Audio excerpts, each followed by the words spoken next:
Ladies, gentlemen, and tarnished of all ages, how do you feel about holy light? One of the big themes in Shadow of the Erdtree is diving into the background of what holy really means in this world. And one of the biggest things that this actually results in gameplay-wise is, of course, some new interesting holy implements for us to play around with and buff and use to destroy the expansion at large. We recently messed around with making the Sword of Light and the Sword of Darkness become quite strong when used together in tandem, but in the testing that sort of made that come together and work, we also realized something even stronger that could happen with similar ideas funneling into it, so we realigned our sights and set them on Twinblades, specifically a pair of Twinblades new in the expansion that are both exciting for their own reasons. First, Euporia. This is just a really cool legendary weapon, reasonably high holy damage on the weapon itself, good faith scaling too to boost that holy damage, and then the bonus of this is as you hit enemies with it, it will slowly gain holy damage added to the hits, which also charges up the unique skill of the weapon to fire off a beam. The awkward part of this though is we do so much damage and kill things so quickly that the beam simply won't charge on any boss in the game, at least not until like higher new game levels, not even Radahn, because he just sort of folds to the general damage before this will charge up. And that is keeping in mind that Phase 2 Radahn is quite known for being very holy resistant, and our main damage source for this is just holy damage. That said, it thematically matches the build incredibly well. The AR keeps up reasonably well with the Black Steel Twinblade even when buffed, and there are times while progressing through dungeons or doing field bosses or possibly even in PvP where you can power up the skill and then get to actually use it. The second weapon then is the Black Steel Twinblade, just an excellent Twinblade in general, but this one has holy damage on it by default, but can also have affinities applied to it to change the damage it does, and weapon buffs on top of that too. So this lets us give it Sacred Affinity to gain even more holy damage and holy damage scaling, but then we use it under Sacred Order, which when used increases your damage by 10% while active for 60 seconds after activating, which all adds on top of our base holy damage and adds to our multipliers from all of our other holy bonuses too, so this is quite the strong addition. Technically speaking, if you really wanted to just min-max the weapon hits themselves, you would run 2 of the Black Steel Twinblade using the same weapon buff, but that's just less fun in my opinion than having one of them with Euporia. Then we take advantage of the Power Stance Twinblade Jump Attack, which is 4 hits quite similar to Power Stance Curved Swords, and the rest of the build just sort of makes itself past that point. Jump attack bonuses, successive attack bonuses, holy damage boosts, and you can see the damage in front of you. This build gets absolutely nasty incredibly quickly. That said, let's dive into how to put it all together, with the caveat that I will be assuming you already have any parts of this that come from the base game. Starting with weapons then, Euporia itself. This comes from Enter Ellum, the final legacy dungeon area. Specifically, you ideally want to get this by going backwards from the Spiral Rise, Site of Grace, and just for the full clarity, I will show the full parkour path that you need to get there, as it is a bit of a long one, and definitely a dangerous one too.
Now that you have this, you will need your offhand Twinblade, the Black Steel Twinblade. This one comes in the Shadow Altus region from a specific Black Knight who is wielding it, located at the top of this hill right here, just a little bit west of the main Messmer soldier camp that is in front of the Shadow Keep.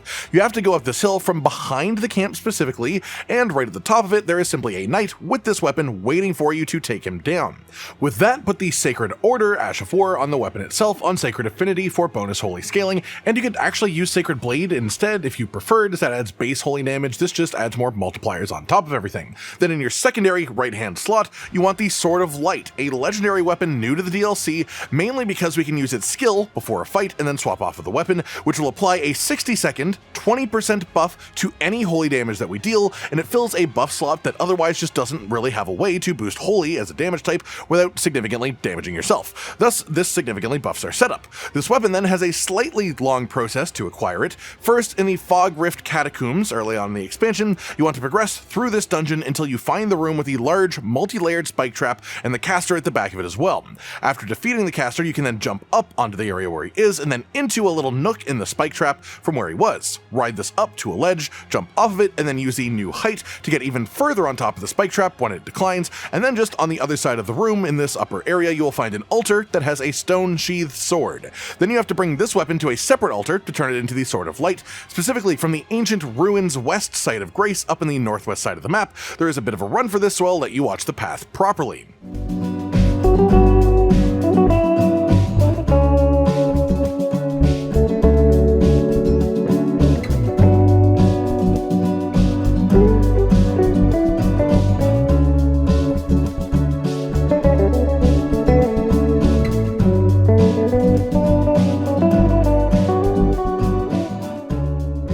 At this point, you'll be walking along a fully invisible bridge, and across this is the altar that turns the stone-sheathed sword into the Sword of Light variant. Following that, we need a seal in your left hand, and the Erdtree seal is the best for this, given we are extremely high faith scaling. And then let's talk about your armor.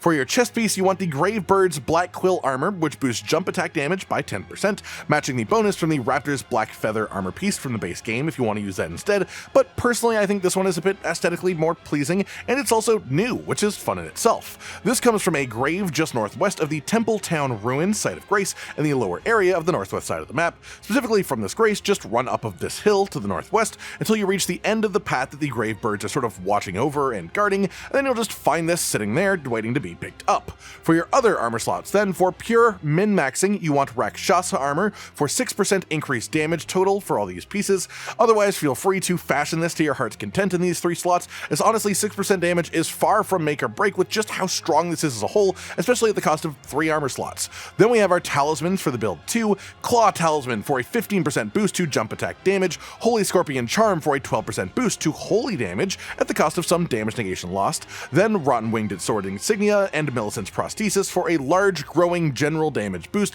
the more times that you hit before stopping a combo, which works lovely with our 4-hit jump attack spam concept, and the Prosthesis also gives us 5 bonus dexterity too, as just a little cherry on top.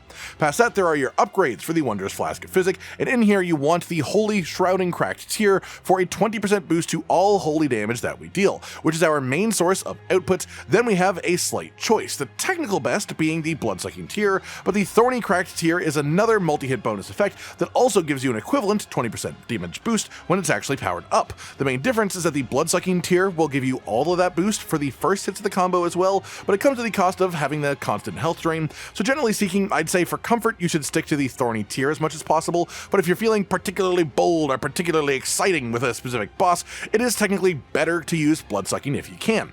Moving on then, we have our spells, which are actually just buffs. Golden Vow for a 15% boost to damage done and 10% boost to damage negation for 80 seconds after you cast it, then Blessing of the Erdtree for 90-second health regen buffed that gives you 12 health per second while it's active. As well, feel free to stick in any incantations that you want to use with this, really. We have super high faith and incantation scaling, which means you have access to both spells and quite a lot of damage if you use them with this, especially anything that deals holy damage, as that will get mega boosted by our rest of our setup. Finally, for putting this together then, let's talk about the stats and where to put them. You want 60 Vigor to make boss hits just a little bit less painful when they do hit you, 80 Faith to just pump all of our holy scaling to the higher soft cap, and then minimum stats to use the weapons, followed by sticking every remaining point into endurance. This brings us above the weight load requirement, but extra stamina means more attacks that you can do before taking a break, and more attacks means higher damage combos, which is basically the whole point of this build. And now that you know everything that you need to have the build yourself, how do you actually play and what order should you apply your buffs before going into a boss fight? Well, you want to start off with Blessing of the Erdtree as it lasts the longest, then use the Light skill from the Sword of Light to apply the holy damage bonus. Drink an FP flask, then use Golden Vow, swap left hand to Black Steel Twinblade, two-hand it and use Sacred Blade, the Ash of War, to apply the holy damage weapon buff. Drink your FP and Wondrous Flask, then swap right hand to euporia and enter the room. Once you're in the boss fight, use jump attacks whenever possible, but don't give up a free extra hit because you choose to do a jump attack instead of continuing a combo. Jump attacks are our strongest way of attacking, but any attack that follows up the 4-hit jump attack will get a ton of successive hit damage bonus juice applied to it, so you honestly just want to keep up the aggression as much as you can. Jump attacks are great, but if the opening is smaller, you don't have to.